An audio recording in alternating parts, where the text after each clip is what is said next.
Not a day. The UK's biggest banks are rescued by the British taxpayer. The world's central banks act together to slash interest rates. And yet the International Monetary Fund warns we're facing a major economic downturn. The day began with the bailout, the Prime Minister and the Chancellor making it clear that the financial system is so important to our society that by saving our banks, we're saving ourselves. For every family in this country, the stability of the banking system matters. So if families are going to have mortgages, if families are going to be able to access cash, if businesses are able to invest, they need a banking system that is sound. The bank rescue comes in three parts. £50 billion of taxpayers' money will be offered to strengthen banks' balance sheets in return for shares.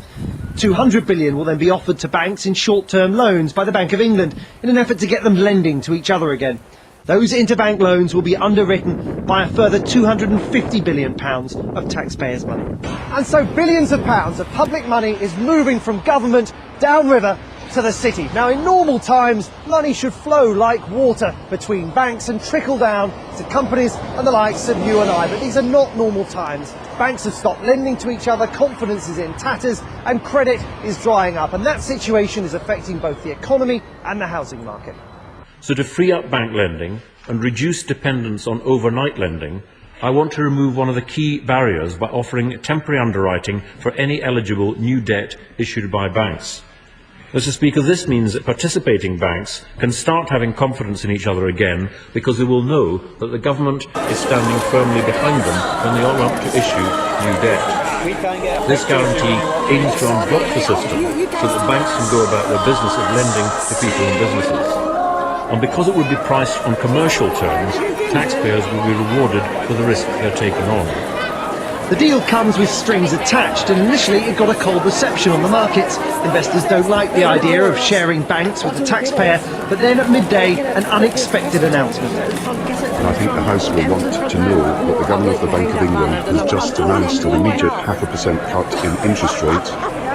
He has done so in a coordinated action that is happening around the world, in which the US Fed has cut interest rates by 0.5%, the ECB by 0.5%, the Swiss, the Swedes and other members of the G10 have all cut interest rates, showing that global problems are best dealt with by global action. The aftershock was felt immediately in the city. We find out this is unprecedented because it was ahead of the scheduled meeting of the Monetary Policy Committee tomorrow. Yes, and listen, the reaction here, I mean, is absolutely instantaneous. The rally, though, was brief. The markets ended the day well down. A warning from the IMF that the global economy was facing its most dangerous crisis for 70 years and that the UK is likely to slip into a recession hardly helped. It's been a momentous day and momentous steps have been taken. It's not enough to save the UK economy from going into recession. It may be enough to prevent us going into something more serious. So I think the outlook for the economy is brighter than it would have been if we hadn't had that cut. But I'm afraid it's going to be a very, very difficult year ahead in 2009.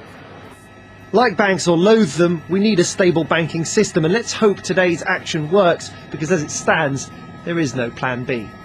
Joel Hill, Sky News.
Stop.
it.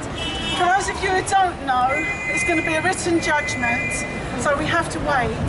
But we are very buoyant and we are, well, it's just ecstasy. It was ecstasy to see Michael Mansfield at the very end say, you've created a subclass of women.